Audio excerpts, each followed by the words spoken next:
Have you ever wondered how India, a land of diverse cultures and traditions, emerged as a unified nation? The answer lies in a transformative period known as the Indian Renaissance. This was a time of profound socio-religious reforms that significantly shaped what India is today. The Indian Renaissance, spanning the 19th and early 20th centuries, was a period of awakening. It marked a shift from the old, traditional India to a new, progressive nation. This era saw the birth of many reform movements that challenged social norms and religious practices, paving the way for a more inclusive society. These movements did not merely question the status quo, but sought to redefine it, leading to the emergence of a modern India that we see today. The Indian Renaissance was a period of change, of evolution, and most importantly, of revolution. As we delve deeper, you will understand how the Indian Renaissance was not just a period, but a movement that revolutionized India. The dawn of the Indian Renaissance dates back to the 19th century. But what stirred this awakening? It was a time when India was under the rule of the British, a period of subjugation, yet ironically, also one of intellectual and social awakening.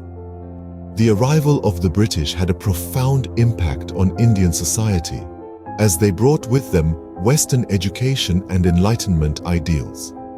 This was a stark contrast to the traditional, often rigid, societal norms that had held sway for centuries.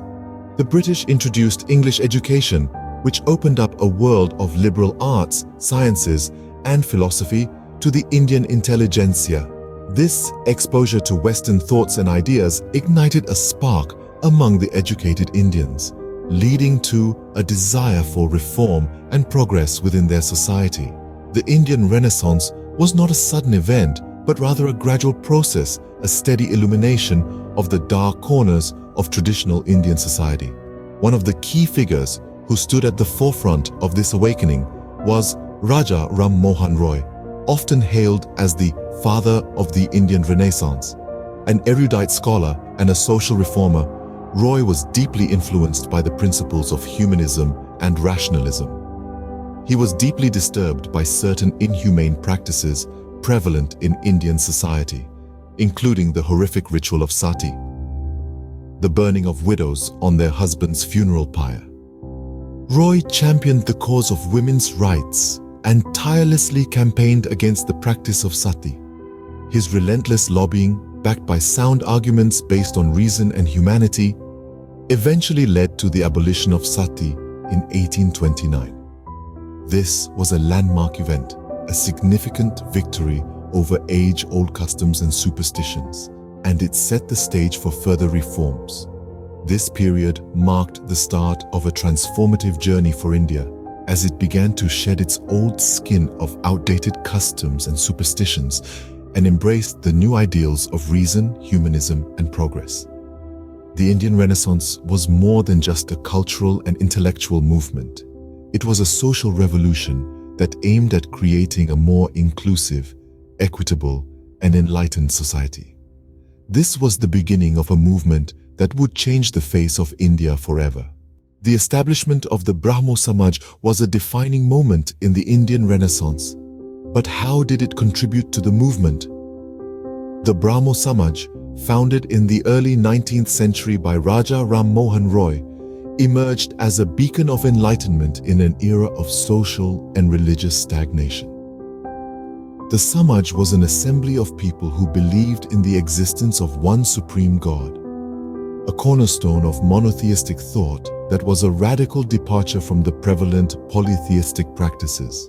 However, the Brahmo Samaj was not just a religious movement. It was a socio-cultural revolution that sought to reform Indian society from within. It was against the backdrop of a society steeped in orthodox rituals, caste discrimination, and gender inequality that the Brahmo Samaj initiated its reformative agenda.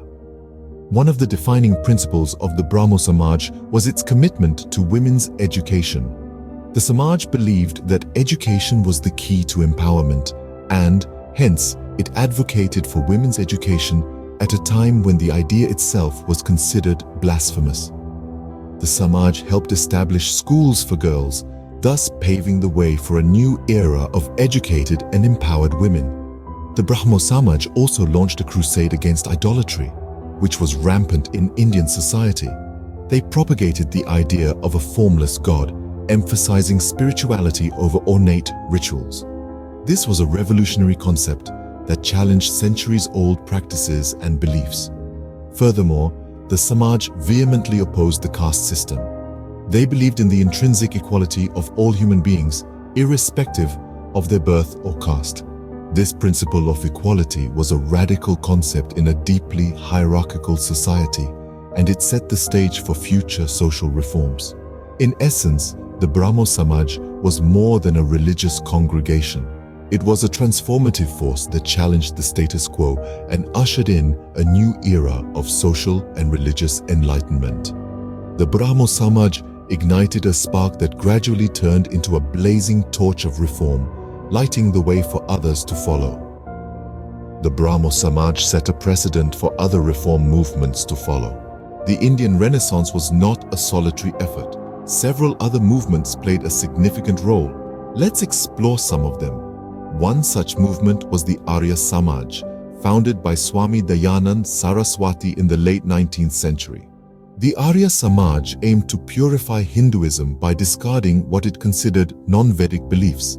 It promoted social equality, condemned idol worship, and advocated for women's education and widow remarriage, becoming a potent force for socio-religious reform. Next, we have the Ramakrishna Mission, an embodiment of the synthesis of ancient Indian spirituality and modern science.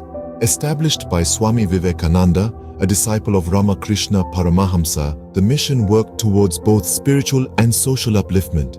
It aimed to provide a balanced view of life, harmonizing the spiritual and the secular, the individual and the collective. Then there's the Theosophical Society, founded in the United States by Helena Blavatsky and Henry Olcott. It gained a strong foothold in India under the leadership of Annie Besant. The society sought to bridge the gap between Western science and Eastern spirituality. It encouraged the study of comparative religion, philosophy, and science, and promoted the universal brotherhood of humanity without distinction of race, creed, sex, caste, or color. These movements, while diverse in their philosophies and approaches, shared a common goal: to reform society and religion in a way that would lead to the betterment of India and its people. They worked towards dispelling superstitions, promoting education, improving the status of women, and fostering a spirit of unity and brotherhood. It's important to note that these movements were not without their critics or controversies. However, their impact on the Indian Renaissance is undeniable. They challenged the status quo, sparked debates, and inspired people to think, question, and strive for a better society. Each of these movements added a new dimension to the Indian Renaissance, leading to a holistic transformation. The Indian Renaissance was a watershed moment in Indian history. But what is its relevance today, you might ask? To answer that, we must delve into the profound influence the Indian Renaissance has had and continues to have on the very fabric of modern India. The ideas that flourished during the Indian Renaissance have, in many ways, shaped the social, political, and cultural landscape of contemporary India.